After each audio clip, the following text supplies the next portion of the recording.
most people that have used their eyes correctly, or even their brain, they will see that something's not right, and the world is in a bit of a bad place. It needs a lot of care and a lot of attention.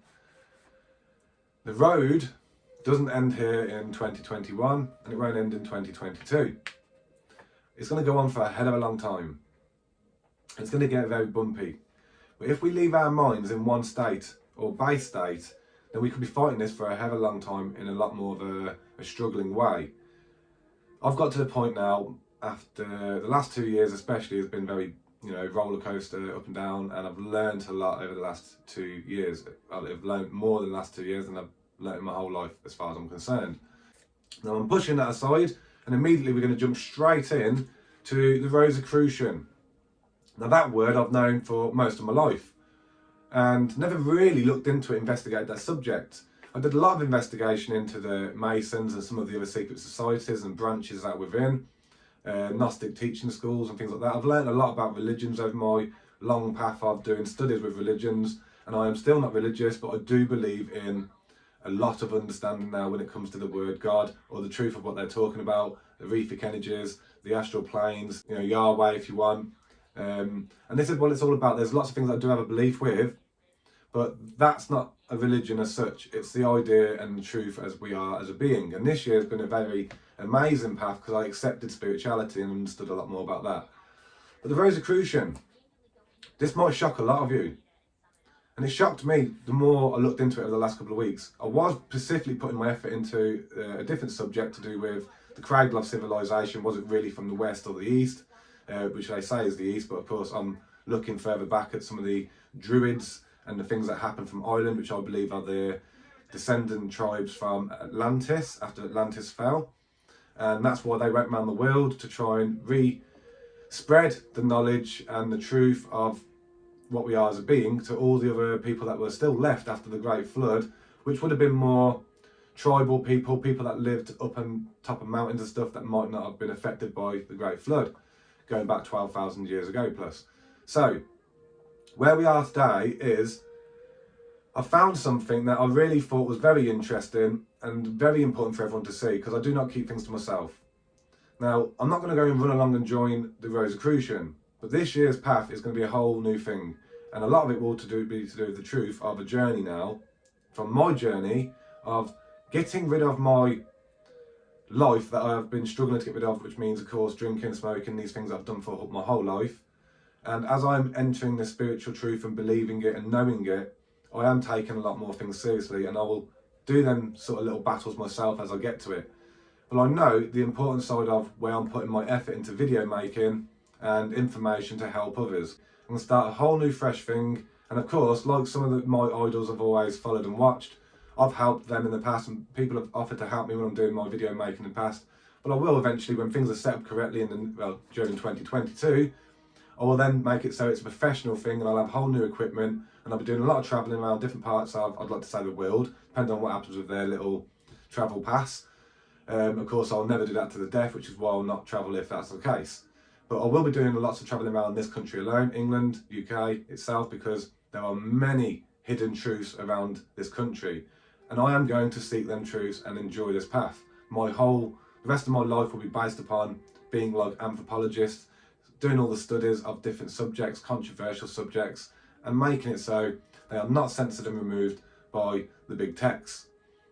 Which means I will be very clever in my terminology and word use when doing the videos. But there will be like some of the best videos I've made before, which did get spread well. And it's just a case of putting more effort into it, which I kind of lost that drive because of this battle we're all in. It is always in plain sight with what's happening today, but it's not always going to entrap us all and affect us all. We need to be rebirthed, and that doesn't mean necessarily killed to be rebirthed, but rebirthed with the truth and the knowledge and the wisdom that has been kept from humanity for so long, but is there at our grasp if we desire.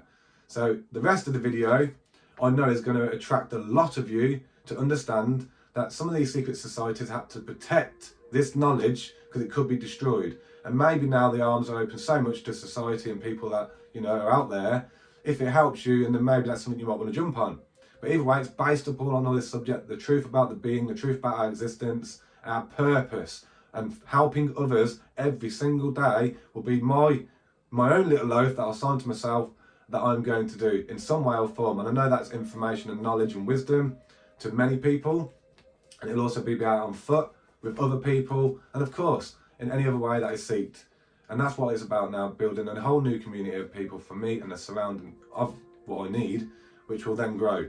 But enjoy this rest of this video, guys. I think it's very important for people to see this truth, and by all means look deeper into it. But the next few videos I'll be doing after I've completely reset my platforms to dead nothing and then start fresh will be based upon subjects that I believe are very important for the people that want to seek that truth and knowledge in them subjects and topics. Much love to you all. Orders of the Rosicrucian Fellowship.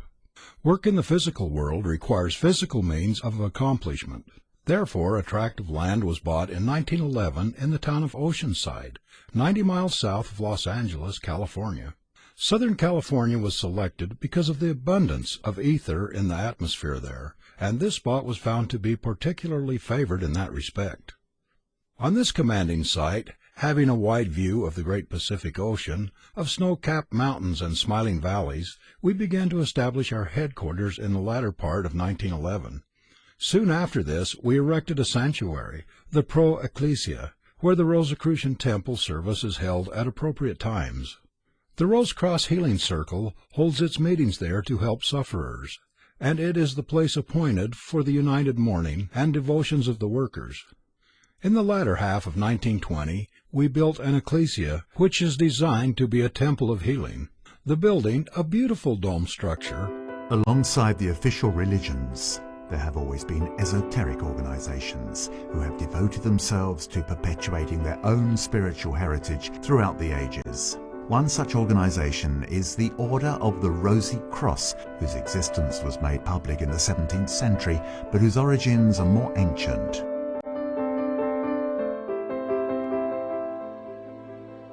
One morning in 1623, Parisians were drawn to mysterious posters that had been put up in the streets of Paris. We, the deputies of the higher college of the Rosy Cross, do make our stay visibly and invisibly in this town by the grace of the Most High, towards whom turn the hearts of the just. We demonstrate and teach without books or distinctions the ability to speak all manners of tongues of the countries where we choose to be, so as to draw our fellow creatures from the error of death. He who takes it upon himself to see us merely out of curiosity will never make contact with us. But if his inclination seriously impels him to register with our fellowship, we who are judges of thoughts shall let him see the truth of our promises, to the extent that we shall not make known the place of our meeting in this city, for the thoughts attached to the real desire of the seeker will lead us to him and him to us. These posters spoke therefore of mysterious fraternity, a secret society, that of the Rosy Cross. This was not the first time this fraternity had drawn attention to itself. Several years previously, it had published 3 manifestos now famous in the world of esotericism: the Fama Fraternitatis, the Confessio Fraternitatis, and the Chemical Wedding of Christian Rosenkreuz. We know today that these 3 manifestos were drawn up by a college of the Rosy Cross, the Tübingen Circle. Notable members included Valentin Andrieux and Johann Arndt. The president and the Grand Master of the Rosicrucians, Julie Scott. Julie, welcome to the show. Thank you, Mel. Yeah. Julie, how would you describe the Rosicrucian order to someone who had never heard of it? The Rosicrucian Order is a philosophical and educational organization. It's not a religion, and members are all around the world, men and women who study natural laws in order to live in harmony with them. And what do you mean by natural laws? Well, natural laws are things such as cycles, or understanding the growth patterns, or understanding how things work in nature, so that we can apply it in our own lives. I imagine when people look at Rosicrucian Park, I think the museum is the only museum in the world with Egyptian-style architecture? It is, yeah. Yeah. They look at all these strange images and they wonder, what in the world is going on in there? So what is the greatest misunderstanding that people have about the Rosicrucian order? Well, typically I think people misunderstand and believe that the Rosicrucian order is a religion, which it is not. We encourage Rosicrucians to participate in whatever religion they choose to or not. And I think people also misunderstand anything that's called mysterious or mystical because it may seem a little bit spooky or unusual when really, again, these are just natural laws that people can understand and then apply in their lives. I checked out your website, and there's a Rosicrucian timeline. And help me to understand this, but on the timeline there is Atlantis, dynastic Egypt, the Essenes, the Orphic Mysteries, the Pythagorean School, Eleusis, the Isis Mysteries, Kabbalah, Mithraic Mysteries, Hermeticism, Gnosticism, Neoplatonism, alchemy, the Templars, and the Sophia tradition. What is the common thread that holds all these different traditions together as it comes down to us today as the Rosicrucian order? Well, this is a tradition that's been perpetuated over the millennia. And it started thousands of years ago when people had a much closer relationship with nature and understood things in a different way than we do now. And people gave their lives to perpetuate this wisdom. Sometimes these various traditions that you just mentioned had to go underground in order to protect themselves. Yet there were always individuals who perpetuated this wisdom and allowed it to be passed on and never lost. Give us an example of an ancient mystery religion and how that helped the people at the time. Well, these are in various traditions. There's the ancient Egyptian traditions. Give us an example of that. Well, there were initiations that took place in ancient Egypt, and these presented objective lessons of laws that showed that we're really connected with each other, and even more than that, that we have a connection with the divine. The Greeks did the same thing in the Eleusinian mysteries and at the tradition at Delphi. Now, I don't want to suggest that anyone knows exactly what took place in their initiations. These ancient traditions usually required that the participants promised not to share the secrets of the initiation. However, we are familiar with the traditions and with their philosophy and can understand from that. How do you understand the word divine? You used that word before. What does that word mean to you? Well, the divine is that spark that exists within us, that is a piece or an aspect of whatever the great mystery of the universe is. Some people call it God or the cosmic. Rosicrucians never define God or the divine. It's understanding that there's a power that's greater than we are individually and with which we can feel connected. Now, here between us, we have this figure. Rather than let him just languish there throughout the interview, why don't you introduce him? Well, this is a very important philosopher, not just in the Rosicrucian tradition, actually to practically everyone in Western civilization. This is Pythagoras. And he began the Pythagorean school centuries before our era. And these were mystics who were so reverent of the divine or the cosmic or the natural laws around them that they spent their entire lives studying them. They studied laws and relationships. For example, the relationship between music and mathematics. And this was really the beginning of the scientific inquiry. So science began in Western civilization as we know it with the Pythagorean school. And these were mystics who sought to understand science in order to feel closer with the divine. So they brought science and mysticism together as they could at the time. And you have a progression of courses that you offer, I think. And it starts out with such subjects as the illusory nature of time and space and meditation. It goes on to free will, karma, and reincarnation. And by the end of this program, what might a person expect? Well, the Rosicrucians of centuries ago were alchemists, and these were people who didn't just turn lead into gold. They used alchemy as an allegory for their refining their qualities from the more dense to the more refined. In themselves. In themselves, yeah. This was Right. personal transformation. So metals were a metaphor for something that was within. Right. Right.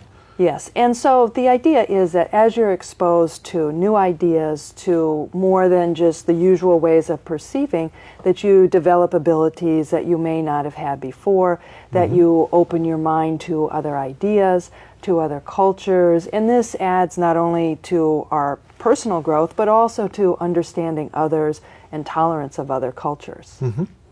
How has being with the order enriched your life? Well, it's enriched my life in so many ways. First of all, I've met some fascinating people, been introduced to just such interesting topics, and it's done a lot for me personally in understanding and being educated in topics that I just hadn't been exposed to before. For example? Well, developing my intuition and understanding simple things like physiology and biology, as well as probably most especially understanding the wisdom of the ancients and how this can be applied today. Can you give me one example about how one can improve their intuition? That's not secret. Yeah, that's Okay. not secret. Well, there are very simple techniques. You can do something such as when the phone rings, pause and see if you can intuit who it is that's calling you. And you start with very simple exercises like this that eventually we introduce all the topics that a Rosicrucian studies in the first 15 months of the lessons. And then we go back and address them in a spiral, coming at them from different perspectives over many years of study. So that one wasn't a secret. Okay. Good. Now it was only after you agreed to be on the show that I found out that you were the Grand Master. And that kind of took me aback. Do you ever wake up in the morning and think to yourself, my God, I'm the Grand Master of the Rosicrucians? Well, I know what it means to be the Grand Master, and it means that I'm the lead ritualistic officer. So I am a Rosicrucian student like every other Rosicrucian. We don't have a guru in our organization. I'm learning like everyone else. So I understand completely what it means to have that title, and if anything, it may mean that I'm the most humble student of all. I'm learning a lot. You are. You know, when I first met you, I thought, my God, this is someone that I could really relax with. There's no pretense here. Oh, well, thank you. There's no overpowering energy that was going to blow me away. I find you just tremendously open and accessible, completely without pretense. What do you do to do this? How do you manage this? And yet, just be kind of like someone you'd find it easy to talk with on the street. Well, you're very kind. Thank you, Mel. This is part of the Rosicrucian tradition. Stephen Armstrong is the curator of the Rosicrucian Egyptian Museum. And Stephen Armstrong, Mr. Armstrong, thank you so much for inviting me here. It's been wonderful. Well, we've enjoyed your visit very much. We're happy you were able to be with us. Yeah. Mr. Armstrong, I see all these wonderful things which are relevant and significant with symbolism. How are the artifacts here relevant to your philosophy of life today? Well, for me, to realize that people 5,000 years ago loved life, sought immortality, and enjoyed their families and friends, just as we do today, really gives me a sense of the commonality of humanity across all of time and space. And I think in particular, the yearning for transcendence, the yearning for spirituality is something that is so important to us today, especially as we're surrounded by technology, which of course makes so many wonderful things possible, and yet we must make sure that we don't lose the ideals that have been part of humanity from the very dawn of time, as evidenced here at our Rosicrucian Egyptian Museum. What a wonderful way to put it. Thank you so much for having me here. Oh, it's been a joy. Okay, thank you. I think the theme of what we just saw was immortality of the soul. I've had two guests on this show who have had near-death experiences, and I've read a little bit about the Egyptian view of life and death, and the ka, I can't remember if it's the ka or the ba that leaves the body, and it is able to go through solid substances, and it's able to turn back and look at the image of itself. I just find that tremendously interesting that there are people today who have the actual experience that the Egyptians seem to have had. And yet it takes a brush with death to experience that. How are the Egyptians aware of this phenomena, that the soul is eternal?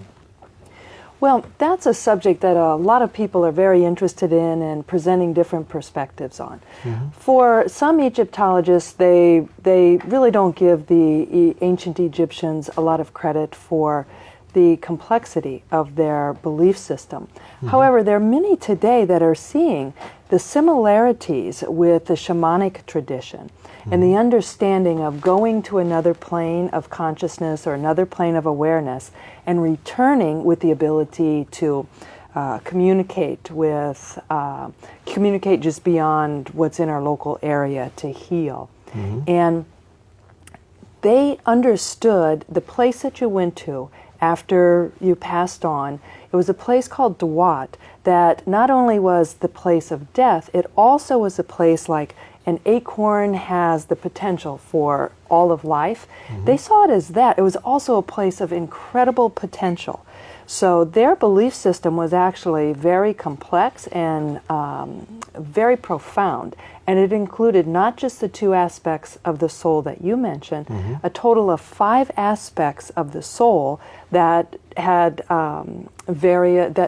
went to various areas and had different experiences after the end of their physical body.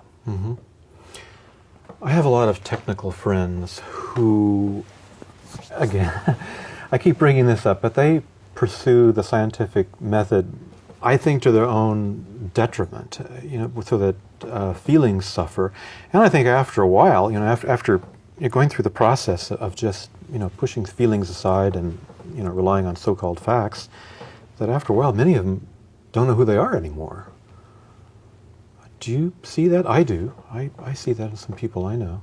Well, this is a pendulum that keeps shifting back and forth, and it's actually in the 1600s when the Rosicrucians first made our presence known. This was a time of great superstition and religious intolerance, and it really, in order to be able to survive and to present ideas that were not superstitious, everything had to be presented in a very scientific way that could be validated without any emotion or even any subjectivity in it. So we've kind of taken it from one extreme to the next, and certainly a lot of the greatest scientists see that when you get down to the core of even a cell or the body, you get to something that you just keep going deeper and deeper, and you find energy and information and something that really just can never be pinpointed. There's always that great mystery. Right.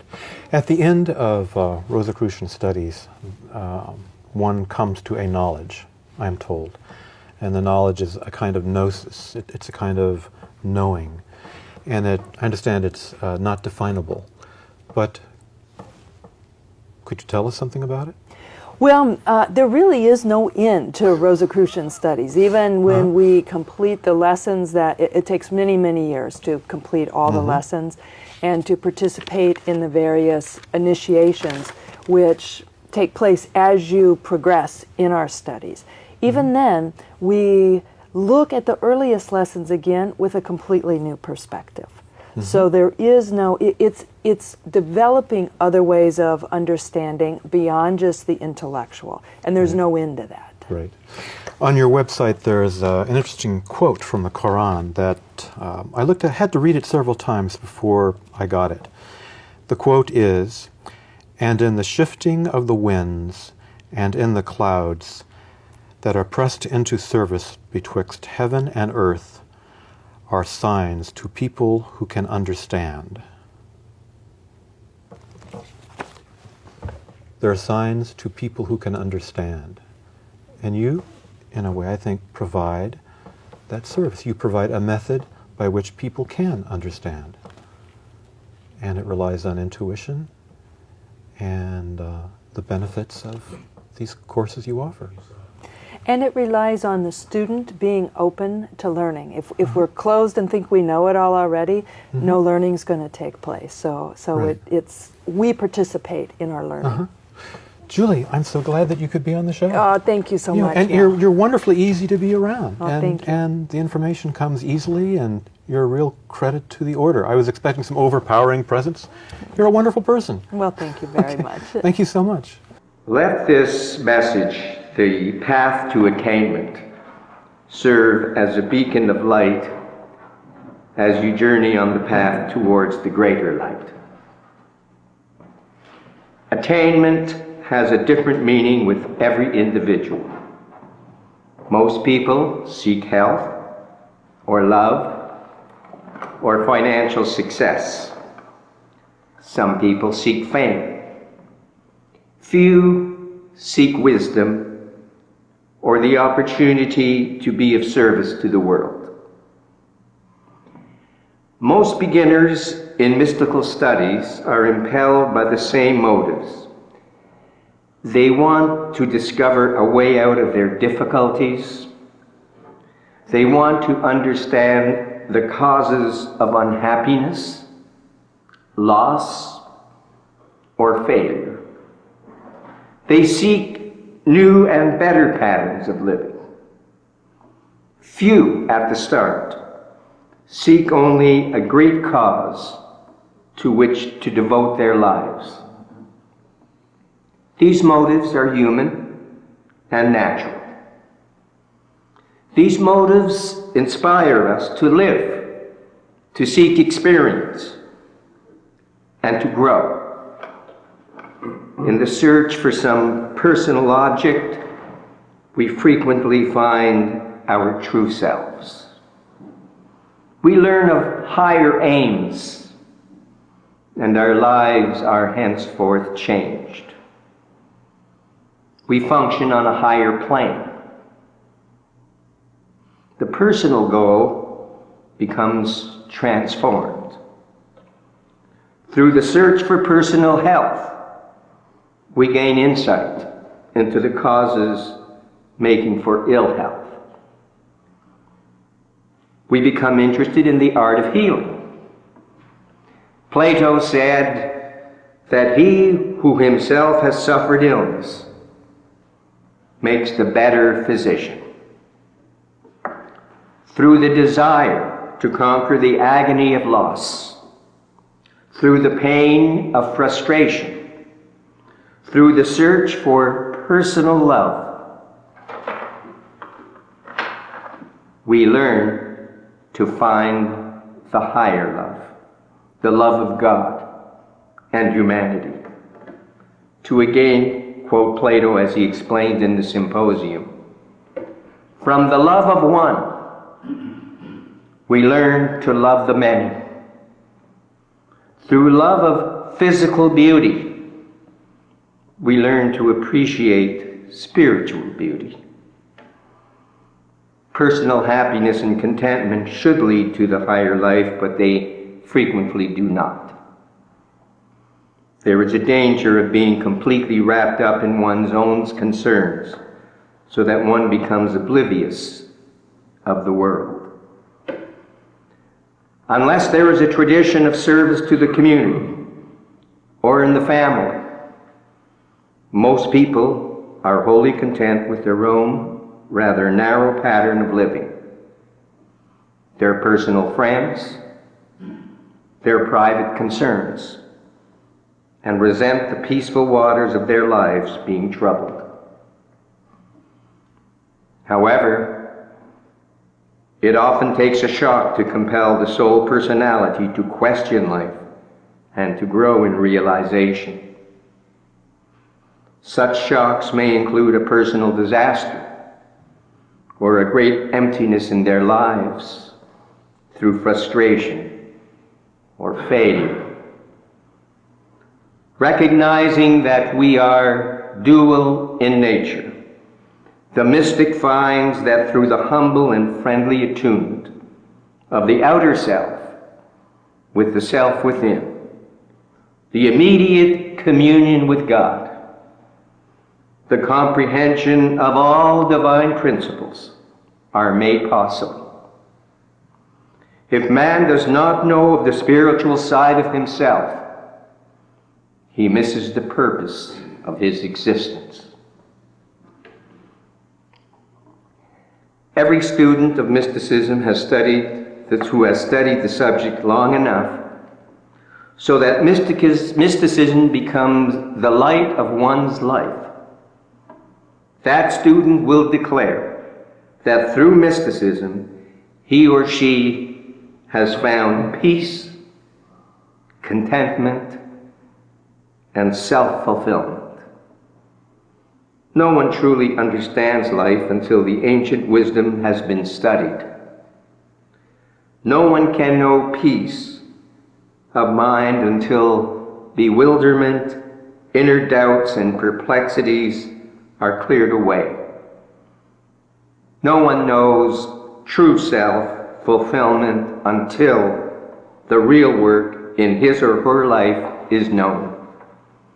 It is evident then that the peace of mind that is attained without the ancient wisdom is insecure.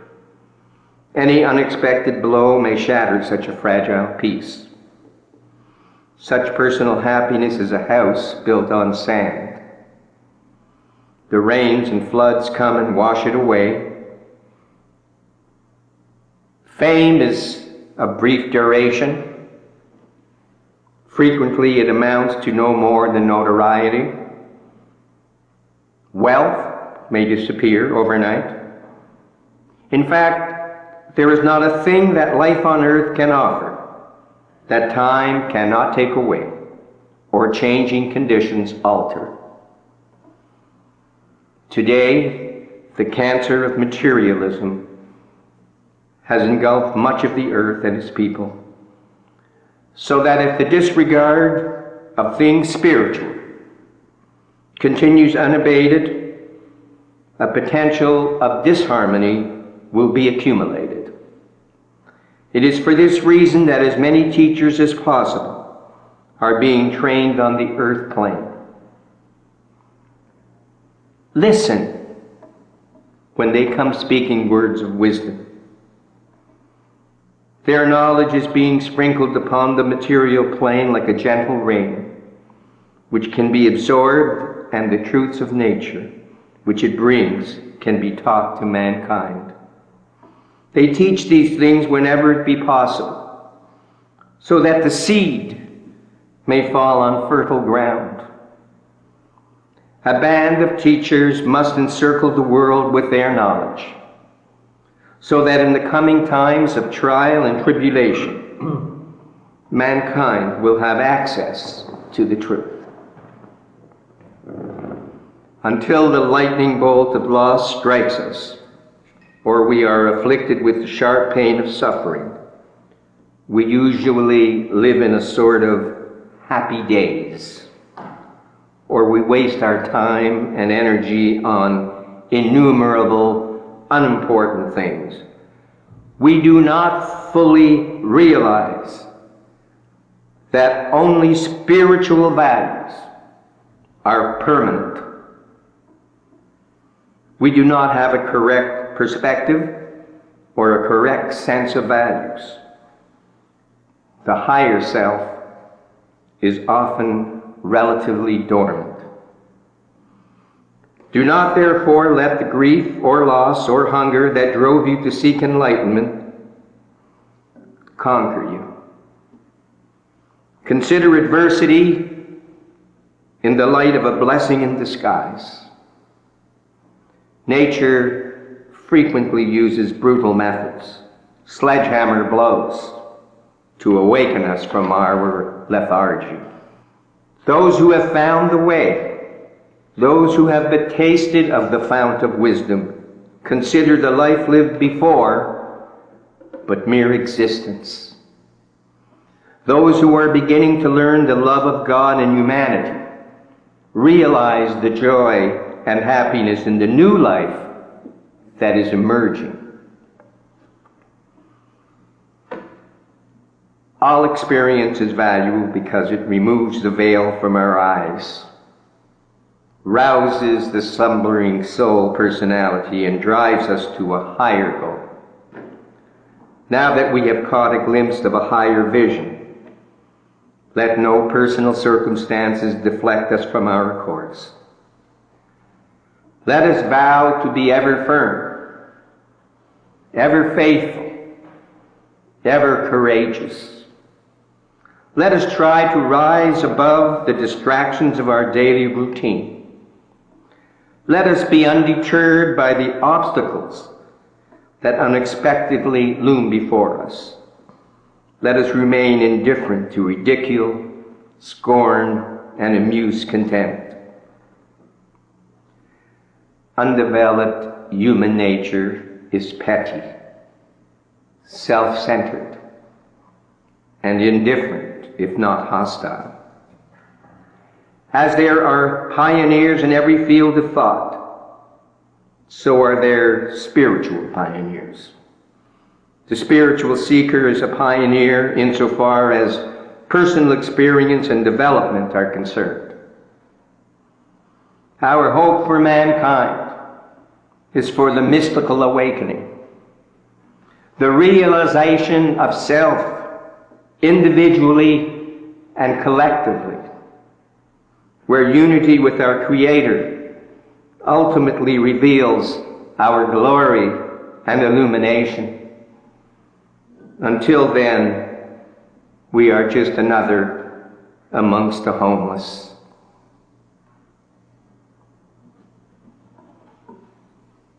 Many have attained illumination.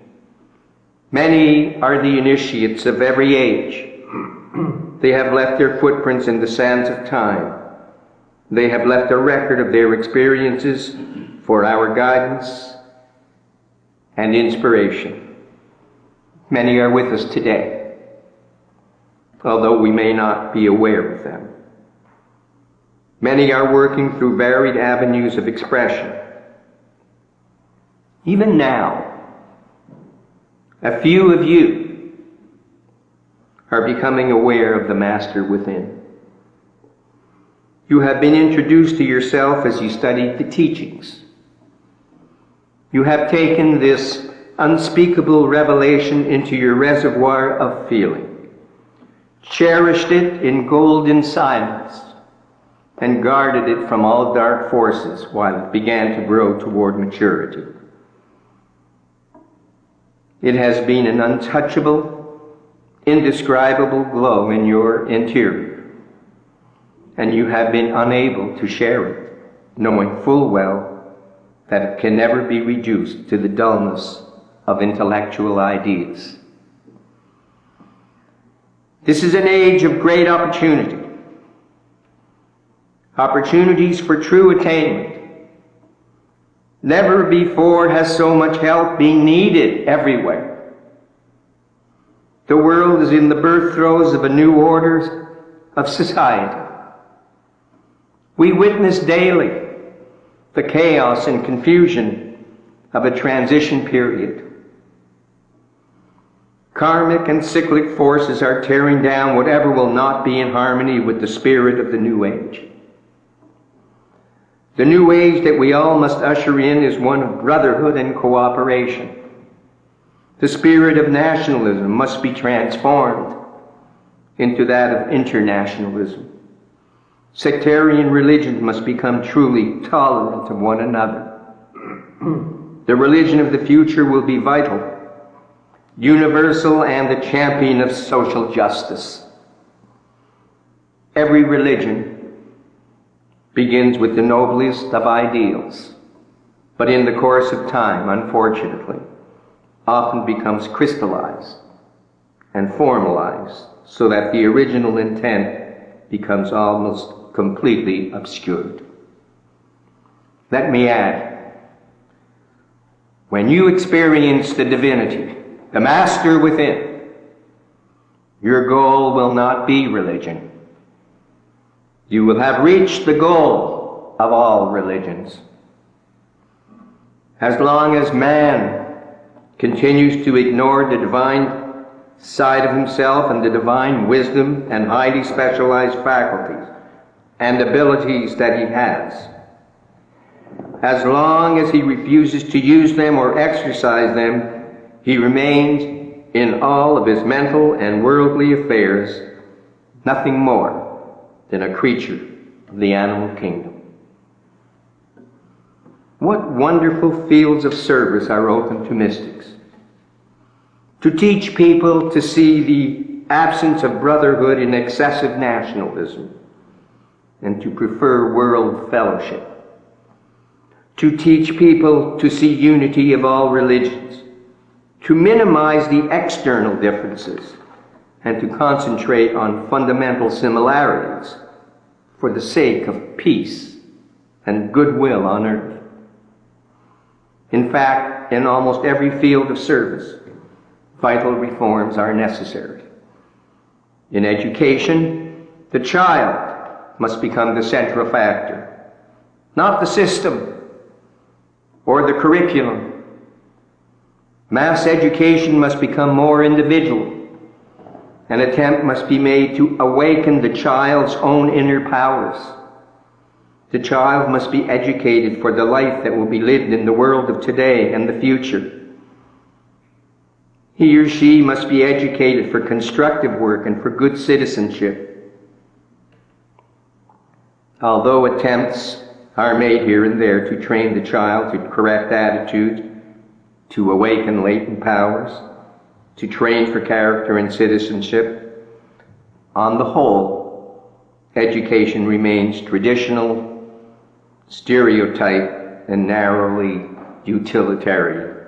How wonderful it would be if students throughout the world vigorously attacked the crimes, the social and moral crimes, that are undermining the foundations of modern life.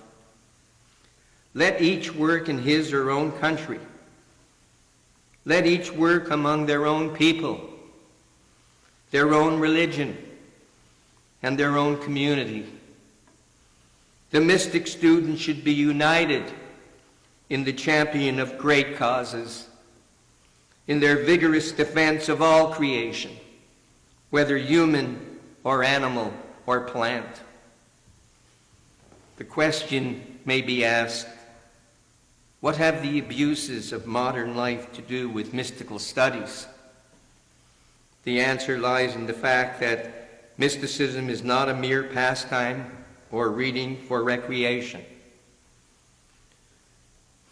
Nor should it be a philosophy hidden in the closet. Its purpose is not merely to give you intellectual satisfaction. Its aim is not to take you away from the world, from your duties.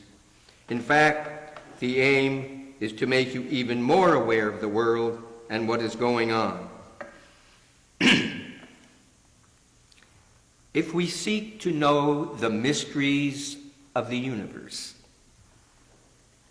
if we seek to solve the problems that constantly beset our existence and our growth, we must not forget the injunction to know thyself, which are linked to the forces and the power that can help us over those obstacles which otherwise block our way. They who have found the inner self know that they are one with all humanity. They who have experienced even a touch of cosmic consciousness know how much more beautiful the spiritual self is than the little earthly self. They who have opened their heart to divine love no longer wish to inflict pain or cruelty on anyone or anything. Their love embraces the world. Only when the master within takes control will you realize that the ego-driven vehicle is not our destiny. Whether you call it a path, a journey, or an adventure, we have a destination. Our destiny is to evolve into what God intended us to become, and it will unfold in its own time. Whether all become proficient in the mystical process is a choice that must be made individually. Certainly there is a price to be paid. The end of all ends, the ecstasy of living, Plotinus said, is the mystical experience of the soul. If we look upon the infinite intelligence as one huge body, then every soul is a cell within the body of the infinite. As the individual soul personality evolves, so too will the collective whole to some degree. There is no more important work in the world than the helping on of this evolution. However, the chief obstacle to evolution of the individual, the nation, and the planet is cruelty in its many forms. Every deed or thought of love helps evolution. Every deed or thought of cruelty hinders evolution. Happily, the soul personality is growing in its realization that the work is the most important work in the world. The greater cosmic mind thinks and works chiefly in broader world terms only. Therefore, each and every one of us must learn to look at every problem from a world point of view. We must become world-minded. That is the consciousness of the new race which is being prepared. The attainment of mastership is based upon a few fundamental principles. The first of these is desire. It is clear that no one is going to attain anything worthwhile that he does not seek and earnestly want. Attainment is the reward of effort. It is the reward of having set one's goal and made a consistent and conscientious effort to attain that goal. Mastership is no exception. It is within the realm of possibility that every person living today may eventually become a master. On this basis, it is presumed that the evolution of the human race is toward mastership, and that it is the inherent right and the potential possibility of every individual soul entity to attain that state of existence. Are there any ideals more glorious? Think of the joy of being able to move easily from one country to another. Think of the peace when nations are willing to settle their disputes by arbitration. Think of the happiness when war does not hang like a cloud of terror over the people. Think of the progress when battleships become floating schoolhouses. The future life can only be good because it will be, in a sense, a return to God, to the source where we originated. Fratres, sorors, and guests, may we all strive to assist civilization to reach a higher and more noble state of attainment. So mote it be. Thank you very much to everyone for being here. May you enjoy the blessings of the day. Thank you, Robert. What it means to be a Rosicrucian. On Sunday, August 12th, 2018, I was blessed and deeply inspired by my initiation into our local Rosicrucian Praneos. That evening when I got home, I decided to meditate for a while on what being a Rosicrucian means to me personally. When I was finished meditating, I wrote down some of my thoughts on what it means to me to be a Frater RC. I took these notes and wrote them out in the form of a meditation and an affirmation. I then read these affirmations aloud and used classic Rosicrucian artwork to create a video meditation and affirmation. The purpose of the meditation is to listen to the affirmations each morning in order to help shape each day into a Rosicrucian learning experience, and to remind myself of my Rosicrucian vows and responsibilities each and every morning to help guide each and every day into being a happy and meaningful experience. When I think about what it means to be a Rosicrucian, I think about the Rosicrucian manifestos, published some 400 years ago, their effect on humanity and the sincere desire so many readers of the Fama and the Confessio had in wanting to meet and join the Brotherhood of the Rose Cross, and how I shared that same desire. When I think about what it means to be a Rosicrucian, I think about the chemical wedding of Christian Rosenkreuz, and how the 7 days of the story can be seen to represent the 7 stages of spiritual alchemy, the transmutation of base existence symbolized by lead into an enlightened state of consciousness as symbolized by gold. When I think about what it means to be a Rosicrucian, I think about the fraters and sorors that have come before me, who in the face of persecution and even imprisonment never wavered in their sincere desire to be a member of the Fraternity of the Rose Cross. When I think about what it means to be a Rosicrucian, I think about the ancient Egyptian mystery schools and the very first Rosicrucians, of Akhenaten passing down his knowledge and wisdom to those who had proven themselves to be worthy students. When I think about what it means to be a Rosicrucian, I think about Pythagoras, continuing the tradition of mystery schools, how his students spent 5 years without speaking so that when they finally did speak again, they did so with an introspection and a self-awareness only a student of the mysteries could possess.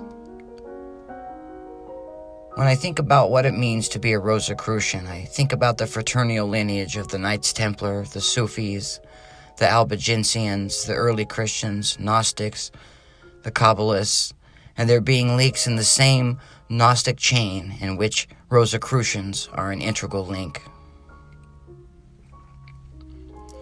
When I think about what it means to be a Rosicrucian, I think of H. Spencer Lewis, the restorer of Rosicrucianism, bringing the ancient mystery traditions to America, who remained dedicated to revitalizing Rosicrucian philosophy in spite of ridicule, intolerance, and materialism.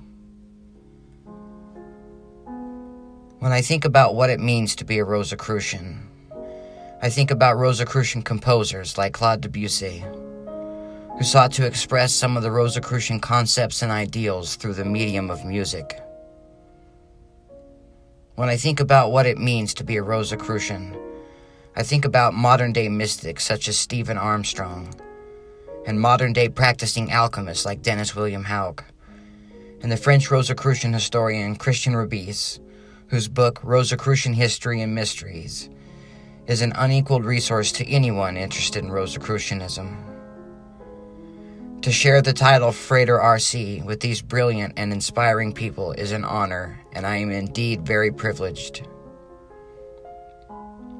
When I think about what it means to be a Rosicrucian, I think about the Rosicrucians that have come before me and of those that will come after me. I think about all Rosicrucians as being links in the same chain of the ancient mystery tradition.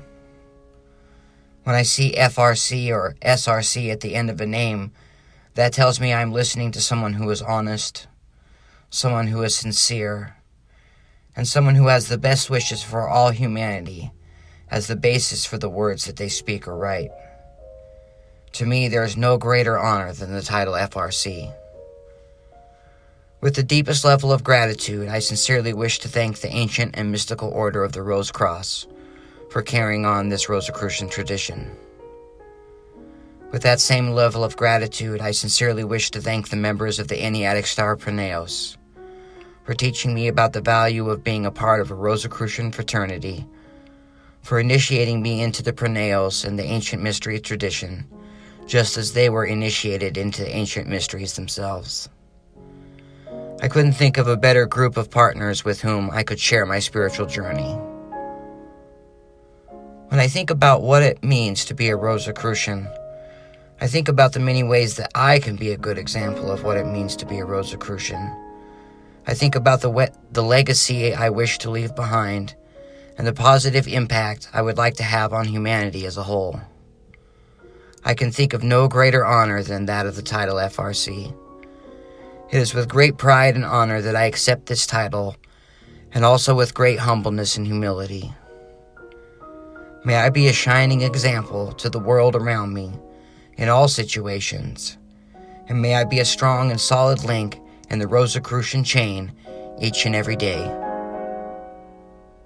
So mote it be.